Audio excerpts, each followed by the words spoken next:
The Columbia Broadcasting System presents yours truly, Johnny Dollar.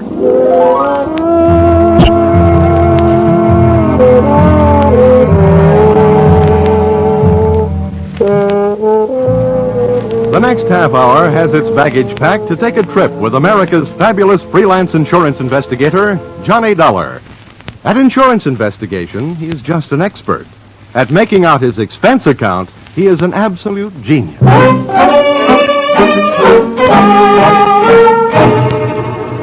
Expense account submitted by Special Investigator Johnny Dollar to Home Office, American Continental Life Insurance Company, Hartford, Connecticut. The following is an accounting of my expenditures fulfilling your assignment as a bodyguard. The body being that of your late policyholder, Robert W. Perry. Expense account item 1. Fare on night train Hartford to New York, $3.80. Expense account item 2. $1.80 taxi to Lower Manhattan the following morning. To officers Perry and Van Bruten, importers, arriving as promised at exactly 9 a.m. Good morning. May I help you? Yeah, my name is Johnny Dollar. I have an appointment with Mr. Perry for 9 o'clock. Oh, yes, from the insurance company. Well, you're right on time. Yeah, they told me I'd better be. Mr. Perry just came in. He's alone and waiting for you. I'll buzz him that you're here. Thanks.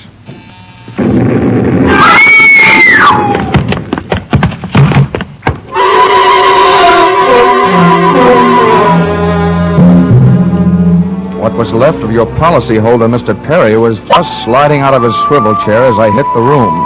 The top of his desk had erupted, and splinters of mahogany pointed their sharp fingers upward through lazy circles of smoke swirling toward the ceiling. The buzzer from his secretary's desk had been rigged to a booby trap. Oh, no, Mr. Perry. Stay away from him. There's nothing you can do for him. He's dead. Oh, what happened? What happened? Whatever happened? Come on, let's get back out of here. Here you are now. Sit down. I'll get you a drink of water.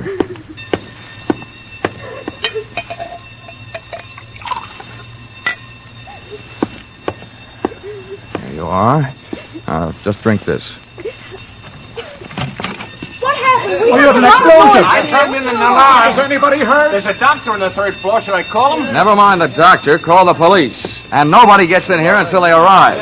And the rest of you, go on, beat it. Run along. And turn off that alarm. Okay, miss. Now, just take it easy. But it was all so sudden. What happened? Well, that's not too hard to figure out. Somebody wanted to give your boss, Mr. Perry, a shortcut through life.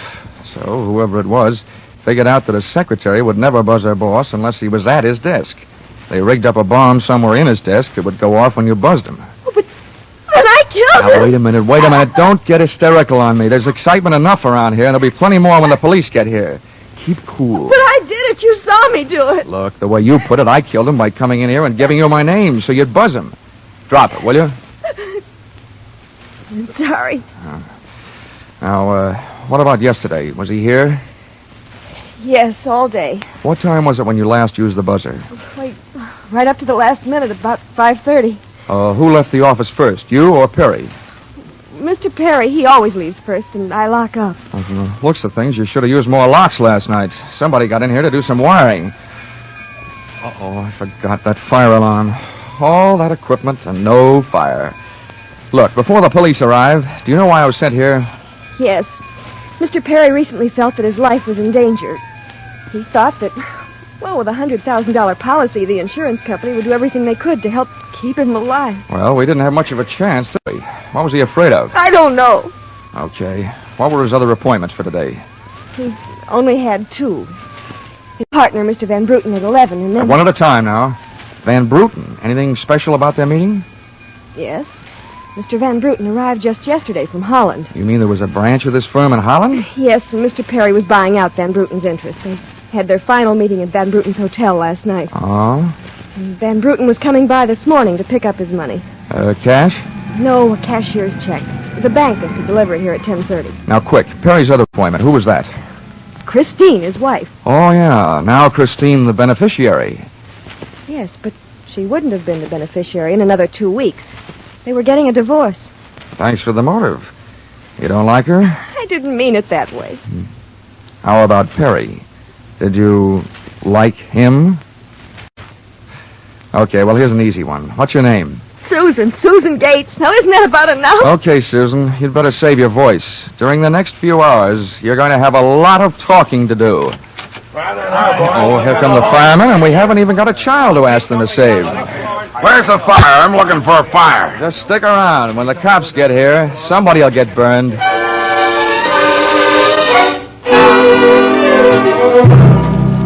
The firemen should have stuck around because the cops arrived in a blaze of glory.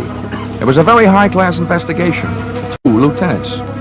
Finally, after about an hour, the police photographer ran out of flash bulbs, the office of the deceased ran out of fingerprints, and the lieutenants ran out of questions. So the on-the-scene phase of the investigation was closed. At about 5 minutes of 11, I left the police to pack up their notebooks, their clues, and the body, and went into the outer office. Susan looked like she could use a big, broad shoulder to weep on, but unfortunately, I was wearing my light gray suit. About then, a dark blue suit and a deep green voice entered the room from the corridor. Say, there's some fella out here says he belongs here. His name is Van Bruten. Shall I let him in? Oh, what do you think? His name is on the door you just opened. Oh, indeed, now. Well, my name happens to be Murphy, and it's on beds all over the country. But that don't mean I'm stuffed with feathers, does it? This'll teach you, Johnny Dollar, never to cross tongues with an Irishman. Okay, send him in, officer. Yeah. All right, you can come in. The policeman out there. Is there trouble here? Oh, I am Bremer Van Bruten. Where's Mr. Perry? What? He's waiting for me, no? No. But my appointment. He's not keeping any. He's dead. Dead? This isn't possible. Last night I saw him. He was well. What happened? He was hit by a buzz bomb. A bus bomb? Please. Oh, sorry. I forgot other people aren't used to these things. You mean that was foul play? Very foul. Please, may I sit down? My first visit in all these years, since before the war. It was to be so happy. But now, tragedy like this. He was a good man, a good partner. I understand that as of last night, you were no longer partners. Yeah, I'm glad you mentioned that. I realize, of course, that it is indelicate to speak of such things as money at a time like this. But that is why I'm here, to receive my payment. Oh, just because Perry got his, there's no reason for you not getting yours, huh? But you misunderstand me. I am deeply grieved. Since the transaction was consummated, what is there to do? A delay would be a needless waste of money. I have already paid for passage back to Amsterdam tomorrow. Your check is here, Mr. Van Bruten. Here you are. Thank you. In all my years of business, this is indeed the saddest moment. Yeah, those are very kind words, Van Bruten, and I'd believe them if your eyes would stop counting all the zeros on that check. Expense account, item 3, 90 cents. Phone call to your company. American Continental Life Insurance Company, good morning. Oh, well, that's a matter of opinion. This is Johnny Dollar. Put me through to Mr. Gordon, will you? Yes, sir. Mr. Gordon's office? Look, honey, this is Johnny Dollar. I want to speak to Gordon. Oh, and while I'm telling him what I've got to tell him, maybe you'd better sit in his lap with some smelling salts. I'm not that type of a secretary. And besides, he doesn't have a lap.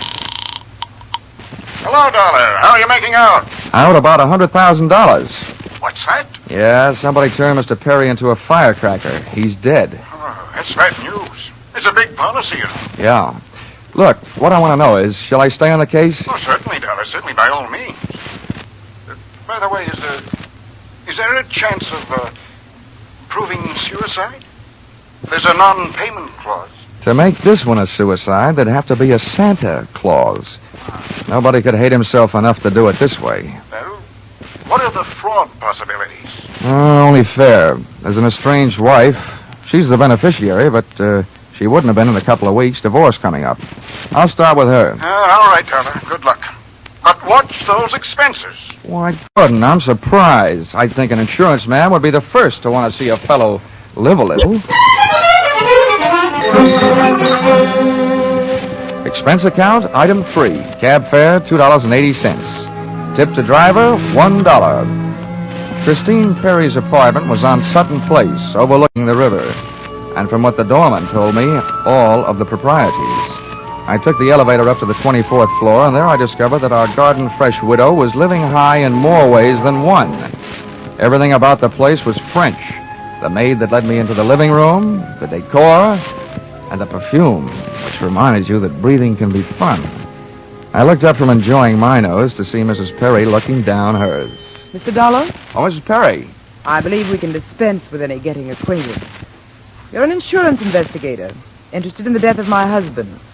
So naturally, you're here because you've jumped to the conclusion that I killed him. Oh? You're the one that's jumping to conclusions, lady.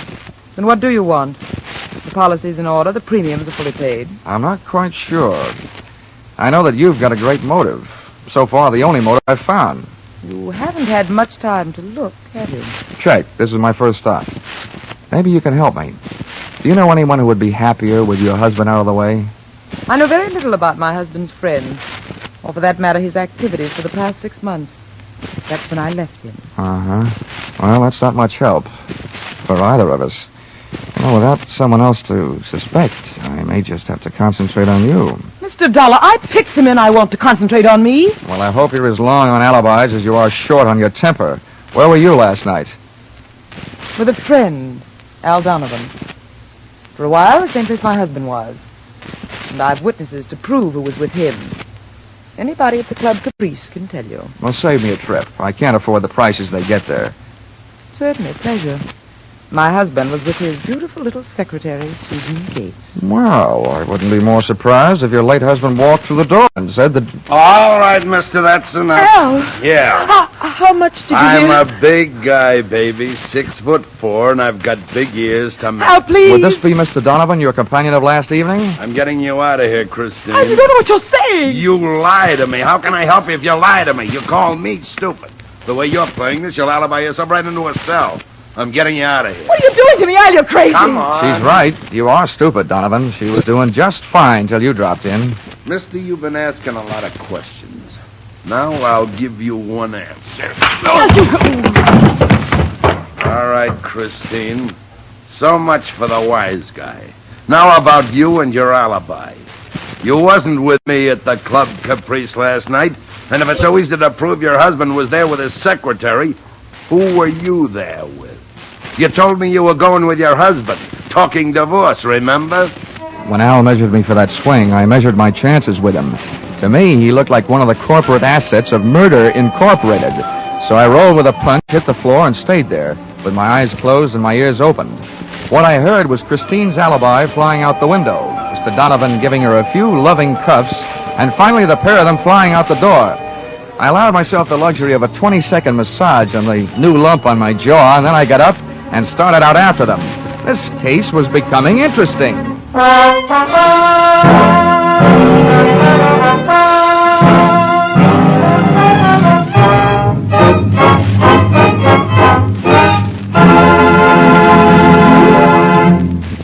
In just a moment, we'll return to the second act of Yours Truly, Johnny Dollar. But first, this important message. $60 million is what the Red Cross needs to carry on its great work in 1949. If this seems like a lot, just try to review briefly the various activities of the Red Cross. It can't be done briefly. Red Cross services extend into every area of our lives, bringing care, comfort, and recreation to the men in the armed forces, bringing first aid training, nutritional programs, nursing services, blood banks to our own communities. And all the time, as these activities go on uninterrupted, the Red Cross is holding itself ready to spring into instant action in case of disaster. Fire, flood, explosion, any sort of catastrophe finds the Red Cross on the scene with food, clothing, and medical care. $60 million isn't so much in the light of such activity. We can make it with each of us contributing. We're giving to our own safety, security, and peace of mind, and to our neighbors, too. So let's give generously to our own Red Cross. And now back to the second act of Yours Truly, Johnny Dollar.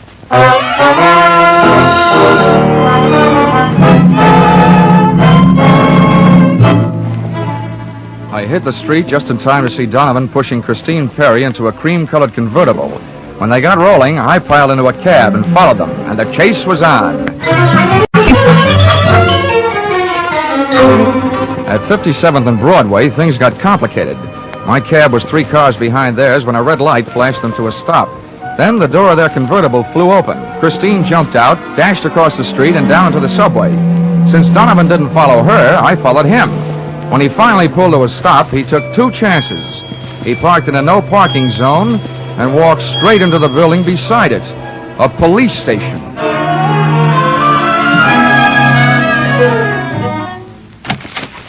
This is Mr. Dollar, Lieutenant. He's been waiting for you for some time. Huh? Well, you can wait outside, Sergeant. Okay, sir.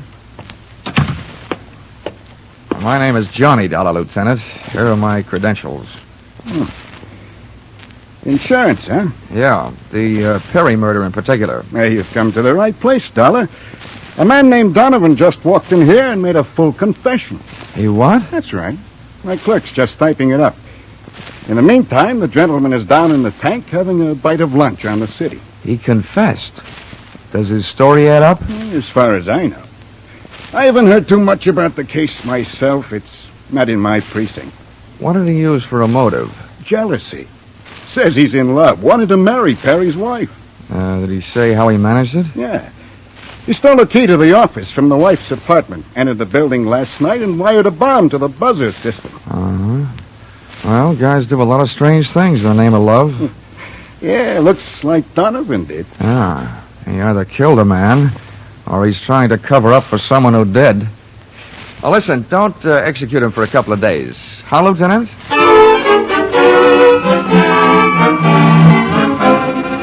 I spent the rest of the afternoon downtown in the offices of Perry and Van Bruten, importers. The partners' correspondents told me 2 things. They had been extremely friendly, and Van Bruten was extremely bald. Perry had been sending him toupees from a famous Hollywood makeup firm. At 4:30, I opened the drawer marked Employment Files. They rocked me with 2 minor explosions of their own. The folder marked Donovan Albert J. told me that he'd been employed as Perry's bodyguard over a period of years and that he was canned the day before the murder. Before I received blast number 2 from the folder of Perry's secretary, Susan Gates, the office door opened behind me. Well, Mr. Dollar, you're supplied with a search warrant, I hope? Just the one I was born with, Mrs. Perry.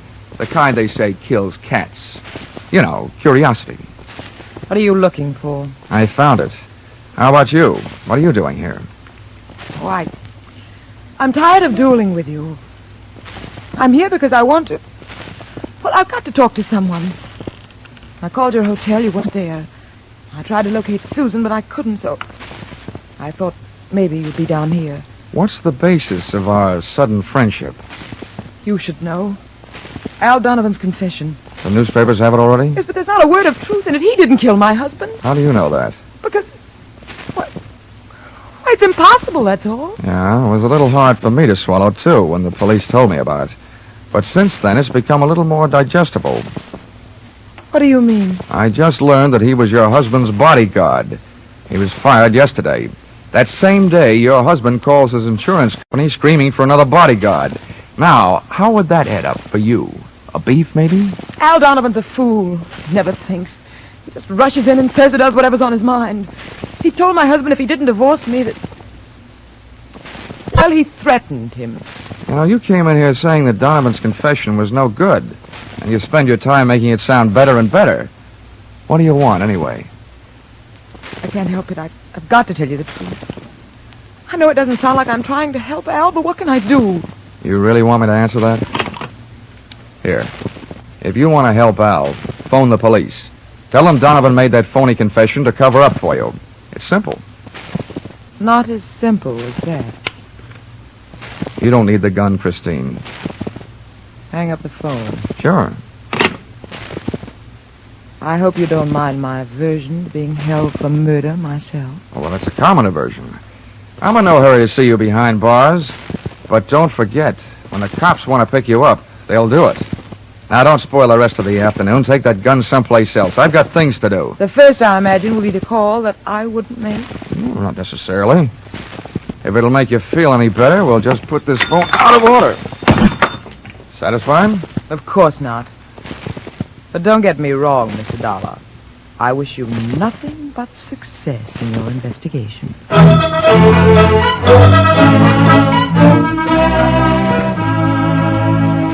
I puzzled over that exit line for a few seconds after she'd gone, and then I went back to the company's employment file, namely the application for employment as secretary of Susan Gates. It informed me that during the war she had worked in a munitions plant. Her specialty, wiring bomb fuses. When Miss Susan Gates reached home at 8:30 that evening, she found a visitor, me.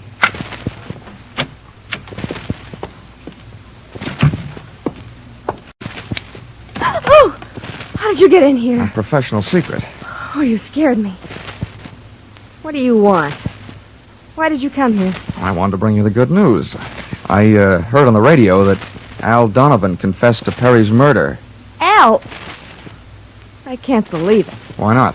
Who do you like for the spot? Why, Christine. Al is covering up for her. I'd like to agree with you. If it turns out that Christine wound up her husband's life with a bang, the company that hired me saves $100,000.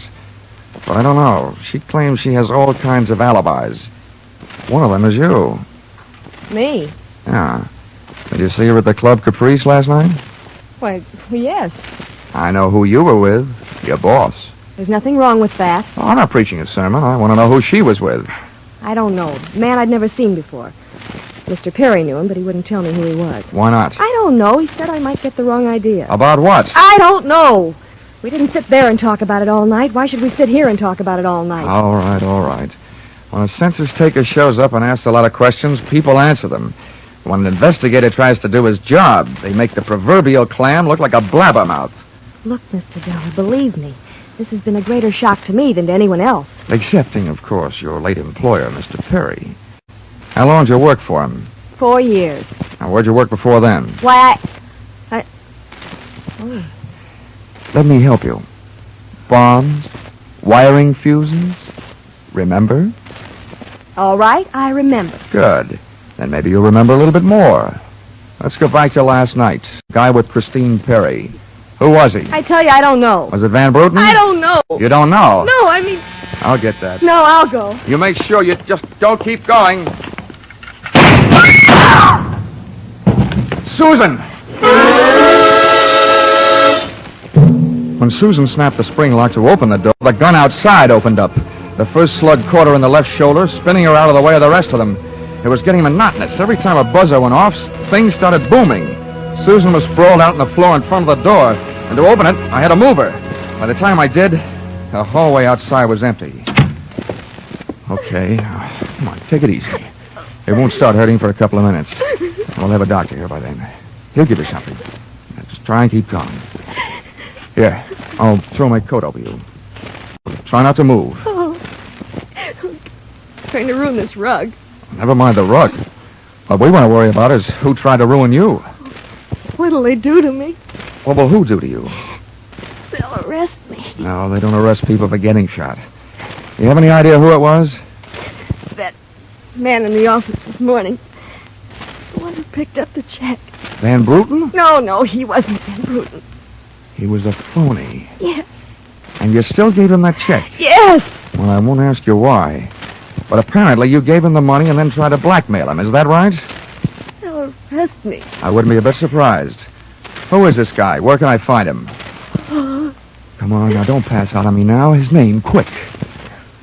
Van Sant. Where's he live? Nelson Hotel. Under his own name? Oh, I don't. I don't blame you. I could use a few moments of unconsciousness myself.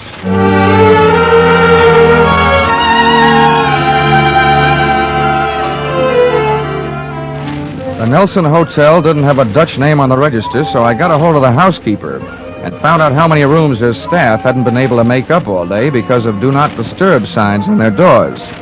I went a-crawling at these particular rooms. On the 9th floor, I awakened one old maid. On the 7th, I startled a bunch of poker players who thought they were being raided. On the 5th, I blushed my way out of the bridal suite. And on the 4th, I struck the door of 427. And the jackpot. Who's there? Don't you see the sign? I do not wish to be disturbed. Oh, sorry, I must have the wrong room. I started up the hall after the fire axe, but when I got to it, I changed my mind. One of the few things I'd learned about this guy Van Sant was that he loved to murder people through doors, so I decided against trying to chop his down. Then I remembered the way those people came pouring out of those offices earlier in the day when they heard that fire alarm. So I picked up the little red hammer next to the big red fire axe, broke the little glass window, pulled the little brass hook, and set off a big brassy noise. Then I rushed back to 427. Fire! Fire! Where's the fire? Right here in my eyes, sweetheart. Why you come here? You wish you hadn't. Never mind the dresser. You're through shooting guns for the day. What do you think, Van Sant? You want to try some more? You cannot make me stay here. The fire, we will all die. You look good barbecued, but I'll make a deal with you. You talk. And if I like what I hear, I'll show you how to get out of here alive. How do I know this? Well, you don't think I'm going to stay here and fry, do you? And if you don't start flapping that tongue in a hurry, I'll probably just tie you to a chair and run.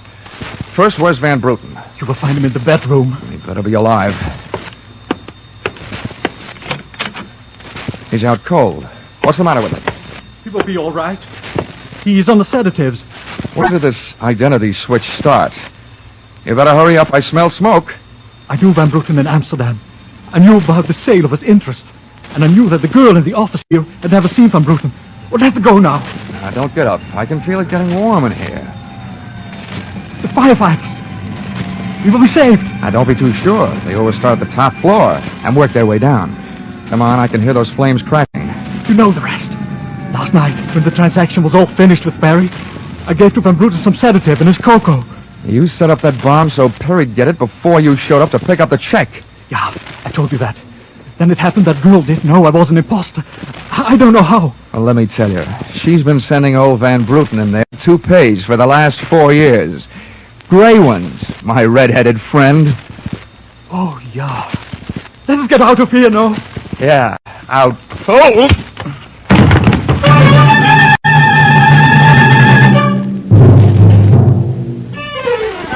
Expense account item 4, $1.40. Night letter informing you that American Continental would have to meet payment of claim to Mrs. Christine Perry, innocent widow of the insured. The only thing she was guilty of was trying to stay on the right side of a hot-tempered boyfriend. She lied about who she was with at the Club Caprice, not to fix herself an alibi, but to keep Al Donovan from learning that she'd been out with another guy. That guy being the real Mr. Van Bruten, who had only taken her out to try to talk her into reconciling with his friend, her husband. Item 5, $60, silver chafing dish. Wedding present for Christine and her new husband, Al Donovan. Well, that was the least she could do for the guy who had confessed to a murder he thought she had committed. Item 6, $8, flowers for Susan Gates, prison hospital. Item 7, fine for turning in false alarm, $1,000 and no cents. And that's what I think I'm beginning to get for getting into this racket. No sense. Expense account total, $1,263. Yours, truly, Johnny Dollar.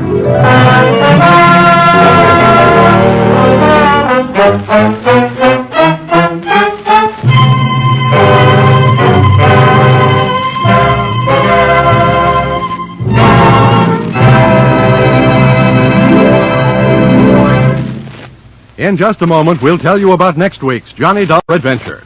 But first, this reminder. Just a little earlier tonight on CBS, Jack Benny turned dramatic actor on the Ford Theater. But this Sunday, he'll be back again on his own show with a special treat for the Jack Benny fans. After the last broadcast on which the Ronald Colemans appeared, thousands of letters came in from fans asking that Jack invite Ronnie and Benita back again soon. The Waukegan Wit did, and Ronnie and Benita, by popular demand, returned to the Jack Benny program this Sunday in what should result in one of the most hilarious broadcasts of the year. So be sure to listen to Mr. and Mrs. Ronald Coleman on the Jack Benny Show, which is heard on all CBS stations this Sunday.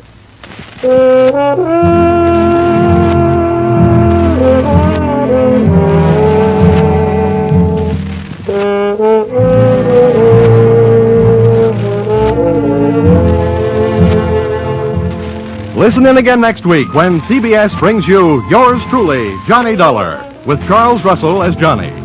Yours truly, Johnny Dollar, is written by Paul Dudley and Gil Dowd, with music by Mark Warno, and is produced and directed by Richard Sanville for CBS, the Columbia Broadcasting System.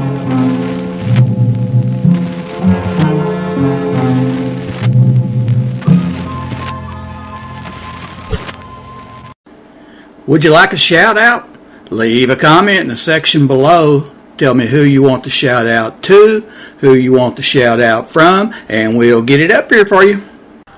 Hey, thanks for watching this video. Please like and subscribe, that way you won't miss any. We got a lot more of these. Check out our playlist. Also check out the description below, and we will see you next time.